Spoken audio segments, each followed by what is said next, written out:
যুক্তরাষ্ট্রের চাপে দুর্নীতির বিরুদ্ধে বড় পদক্ষেপ শিরোনামে দেশ রূপান্তরের খবরে উঠে এসেছে এসব ভয়াবহ তথ্য। গণতন্ত্র প্রশ্নে যুক্তরাষ্ট্রের সঙ্গে আওয়ামী লীগ সরকারের সম্পর্কের যে টানাপোড়েন চলছে তা থেকে উত্তরণের প্রথম ধাপ হলো বেনজিরের বিরুদ্ধে ব্যবস্থা গ্রহণ। যুক্তরাষ্ট্রের সঙ্গে সম্পর্ক উন্নয়ন করতে পর্যায়ক্রমে এমন আরও কিছু ব্যক্তির বিরুদ্ধে ব্যবস্থা নিতে পারে সরকার। বেনজিরের বিরুদ্ধে এখন আইনি ব্যবস্থা কিংবা জেনারেল আজিজের বিরুদ্ধেও আইনি ব্যবস্থায় সরকার সম্মতি দিচ্ছে। আসসালামু আলাইকুম প্রিয় দর্শক, ফাইনালি চলে আসলাম আপডেট ও গুরুত্বপূর্ণ কিছু নিউজ নিয়ে আপনাদের মাঝে। প্রিয় দর্শক, অবশ্যই ভিডিওটি শেষ অবধি দেখবেন।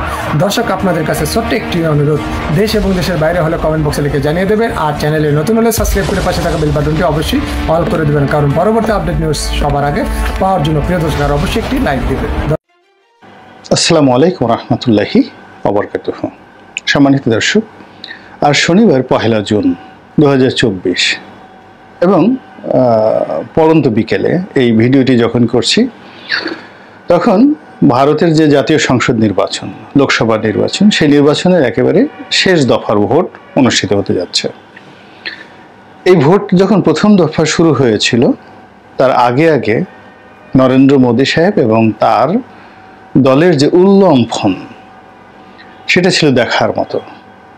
তাদের ধারণা ছিল যে তারা যে উগ্র হিন্দুত্ববাদ প্রচার করছে এবং তারা যেভাবে ভারতের মাটিতে মুসলমানদেরকে নিগৃহীত করছে, অপমানিত করছে, লাঞ্ছিত করছে, এটি সংখ্যাগরিষ্ঠ হিন্দু এবং অন্যান্য যারা সম্প্রদায় রয়েছে তাদেরকে নিদারুণভাবে আনন্দে উদ্বেলিত করেছে।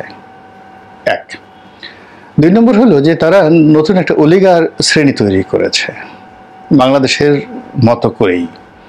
বাংলাদেশে যেমন কথা বলি এস আলম আসে, সামিট গ্রুপ আসে, অমুক গ্রুপ আসে, অমুক গ্রুপ আসে, সব মিলিয়ে 20 থেকে 30টি কোম্পানি, প্রতিষ্ঠান এবং ব্যক্তি এই গত 15 বছর ধরে পুরো জাতির সব কিছু লুটেপুটে খাচ্ছে। এইরকম ভারতবর্ষে 150 জনের একটা গ্রুপ, যেহেতু দেশ বড়, সে 150 জনের একটা গ্রুপ পুরো অর্থনীতিকে গিলে খাচ্ছে। এবং এর মধ্যে আদানি আছে, লেখাপড়া বলতে কিছু নেই। তারপরে এর মধ্যে আম্বানিরা আছে, এর মধ্যে অন্যান্য যারা বড় বড় গ্রুপ অফ ইন্ডাস্ট্রিজ তারা আছে। এর মধ্যে ভারতীয় অর্থনীতির অনেক উত্থান পতন হয়েছে। অনেক বড় বড় কোম্পানি, 200 বছর 300 বছরের কোম্পানি একেবারে দেউলিয়া হয়ে পড়েছে। নতুন নতুন টাকাওয়ালারা এসেছে যারা এই বাংলাদেশের মধ্যে করে টাকা পাচারে ভারতের রীতিমতো রেকর্ড ব্রেক করে ফেলেছে। এবং একইভাবে এই দুর্নাম বদনামের পাশাপাশি সেখানে দৃশ্যমান কিছু উন্নয়নও তারা করেছে। এবং নরেন্দ্র মোদী এবং অমিত শাহের সরকার তারা মনে করেছে যে এই কর্মের ফলে ভারতবাসী তাদেরকে মাথায় তুলে রাখছে। এবং আদানি বা আম্বানি এই পরিবারগুলো ভারতের ত্রাতা হিসেবে ভারতের মুখ উজ্জ্বল করেছে এবং জনগণ তাদেরকে সত্যিকার অর্থে ভালোবাসে। মুকেশ আম্বানি সোনার পোশাক পরলো, তার ওয়াইফ নীতা আম্বানি সোনার শাড়ি পরে তারপরে শেষে সে দেবীর মতো সে পোজ দিল। এটি মানুষ তাদেরকে দেবতা এবং দেবী হিসেবে গ্রহণ করেছে। এটা নরেন্দ্র মোদীর একটা বিশ্বাস ছিল এবং সেই বিশ্বাস থেকে তিনি ঘোষণা করেছিলেন যে তিনি 400-র উপরে লোকসভার সংসদ সদস্যের যে পদ বা লোকসভার যে সদস্য এই পদ লাভ করে রাজীব গান্ধী যে বিজয় লাভ করেছিলেন ইন্দিরা গান্ধীর হত্যাকাণ্ডের পর সেটাকে তিনি ছাড়িয়ে যাবেন। কিন্তু এই যে আজকের দিনটি পর্যন্ত যে বাস্তবতা তা হলো যে নরেন্দ্র মোদী আদৌ সরকার গঠন করতে পারবেন কিনা এটা নিয়ে অনিশ্চয়তা দেখা দিয়েছে। এবং এই বিষয়টি নরেন্দ্র মোদীকে কিভাবে ভাবাচ্ছে তার প্রমাণ হলো তিনি বেসামাল কথাবার্তা বলছেন এবং নির্বাচনের আগে তিনি বাংলাদেশের অনেক কিছু অনুসরণ করেছেন। বিরোধী নেতাকর্মীদের ব্যাংক ফ্রিজ করা, ব্যাংক অ্যাকাউন্ট ফ্রিজ করে তাদেরকে জেলখানার মধ্যে ভরা, আরও অনেক কিছু এবং যত রকম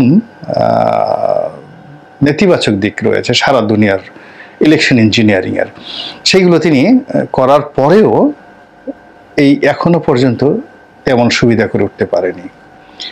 ফলে তিনি কাজকর্ম বাদ দিয়ে আজকের দিনের খবর হলো তিনি ধ্যানে বসেছেন গত কয়েকদিন ধরে এবং তিনি দীর্ঘদিন যাবতীয় নিজেকে দেবতা হিসেবে প্রতিষ্ঠা করার চেষ্টা করছেন। অলৌকিক মহামানব হিসেবে উগ্র হিন্দুদের মধ্যে তিনি প্রচার করার চেষ্টা করছেন, রাম মন্দির প্রতিষ্ঠা থেকে শুরু করে আরো অনেক বিষয়ে তিনি নিজেকে সুপারম্যান, ঋষি মুনি অথবা আরো অনেক কিছু তিনি করার চেষ্টা করেছেন। তিনি সেই আমাজনের জঙ্গলের মধ্যে গিয়ে তিনি সেই বিশ্ববিজয়ী যে জঙ্গলের সেই ভদ্রকের নাম আপনারা দেখবেন যে বিভিন্ন ন্যাশনাল জিওগ্রাফিক চ্যানেলে এই ভদ্রলোককে দেখা যায়, তার সঙ্গে সেই জঙ্গলের জীবনযাপন করার চেষ্টা করেছেন। তিনি কখনো পাইলট সেজে যুদ্ধ বিমানে করে আকাশে উড়ার চেষ্টা করেছেন, তিনি কখনো ডুবুরি সেজে তিনি সমুদ্রের একেবারে গভীরে গিয়ে তিনি সেখানে পুজো করার চেষ্টা করেছেন এবং সেখানে তিনি ধ্যানে বসার চেষ্টা করেছেন। তো এই কাজগুলো আসলে স্বাভাবিক নয়, মানুষকে ধোঁকা দেওয়ার এবং মানুষকে বোকা বানানোর প্রচেষ্টা। এবং এই কাজগুলো তখনই করে যখন তার কর্মের উপরে আস্থা থাকে না, যেগুলো দৃশ্যমান মানুষের কল্যাণের জন্য তিনি যে কাজকর্মগুলো করবেন বা তার করা উচিত সেই কাজের প্রতি তার কোনো আস্থা থাকে না। এর ফলে এই ধরনের কাজকর্ম করতে গিয়ে তার মান সম্মান, তার মর্যাদা কোন পর্যায়ে নেমেছে সেটি অতি সম্প্রতি ভারতের যে রাজনীতি, ইলেকশন কেন্দ্রিক রাজনীতি, সেই ইলেকশন কেন্দ্রিক রাজনীতিতে একেবারে প্রকাশ্য ময়দানে বিরোধী যারা নেতা রয়েছেন, রাহুল গান্ধী, প্রিয়াঙ্কা গান্ধী, মমতা ব্যানার্জি থেকে শুরু করে আরো অনেকে অকথ্য ভাষায় গালাগাল করে নরেন্দ্র মোদীর 14 পৃষ্ঠ উদ্ধার করছেন। উদাহরণ হিসেবে আমরা এই মমতা ব্যানার্জির একটি ভাষণ যেটি খুব ভাইরাল হয়েছে সেটিকে বলতে পারি।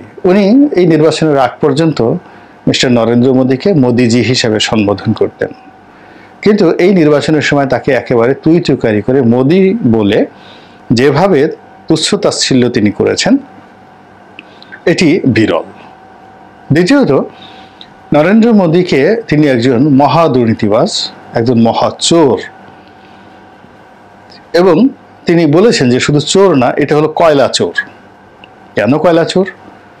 কয়লা সেক্টরে সবচেয়ে বেশি বিনিয়োগ হয়ে থাকে ভারতে জ্বালানি ক্ষেত্রে। এর কারণ হলো তাদের অনেকগুলো বিদ্যুৎ প্রকল্প কয়লাতে চলে, তাদের অনেকগুলো বড় বড় কয়লা প্রকল্প রয়েছে, সেই কয়লা থেকে তারা রপ্তানি করে, আবার কয়লা আমদানিও করে। ফলে ভারতের যে মন্ত্রণালয়গুলো রয়েছে, আমাদের দেশে যেমন প্রতিরক্ষা মন্ত্রণালয় বা সংস্থাপন মন্ত্রণালয় বা জ্বালানি মন্ত্রণালয়, এগুলো খুবই গুরুত্বপূর্ণ মন্ত্রণালয় এবং এগুলো সাধারণত প্রধানমন্ত্রী নিজের হাতে রাখে। তো ভারতের সবচেয়ে গুরুত্বপূর্ণ যে মন্ত্রণালয় সেটা হলো কয়লা মন্ত্রণালয়, এবং সেই কয়লা মন্ত্রণালয়ের মন্ত্রী হলেন নরেন্দ্র মোদী। তো এখন নরেন্দ্র মোদীর সেই কয়লা মন্ত্রণালয়ে দিন রাত লোপাট হচ্ছে, সবচেয়ে খারাপ উদাহরণ তৈরি হয়েছে এবং জাতীয় অর্থনীতির অর্থাৎ ভারতীয় অর্থনীতির অনেকগুলো খাত শেখায় তৈরি হয়েছে, এবং এখানে অর্থাৎ এই কয়লা মন্ত্রণালয়ে চোর ডাকাতে ভরে গিয়েছে। আমাদের দেশের ব্যাংকিং ব্যবস্থায় যেভাবে চোর ডাকাত, তেমনি ভারতের কয়লা মন্ত্রণালয় ওই একই চোর ডাকাতে ভরে গিয়েছে। তো এজন্য মমতা ব্যানার্জি বলছেন যে এই মন্ত্রণালয় যেহেতু অনেক চোর, এই চোরদের সর্দার হলো নরেন্দ্র মোদী, এবং তিনি এই চুরির কর্মের সাথে সরাসরি জড়িত, চোরদের সর্দার, এবং তিনি নিজে কয়লা চোর, যেন তেন চোর না, কয়লা চোর। তো এই কথাগুলো তিনি প্রকাশ্য বলছেন। আবার তিনি আরও বলছেন যে নরেন্দ্র মোদীর যিনি সহযোগী আছেন মিস্টার অমিত শাহ, তিনিও চোর, এবং তিনি কি চোর? গরু চোর। কেন গরু চোর বলছেন? এর কারণ হলো যে তারা গরুকে মা হিসেবে মনে করে, গরুর গোবরকে অমৃত হিসেবে মনে করে, এবং গোমূত্র, সেই গোমূত্রকে মনে করে বেঁচে থাকার জন্য সর্বরোগ বিধ্বংসী একটি অমীয় সুধা রস গোমূত্র।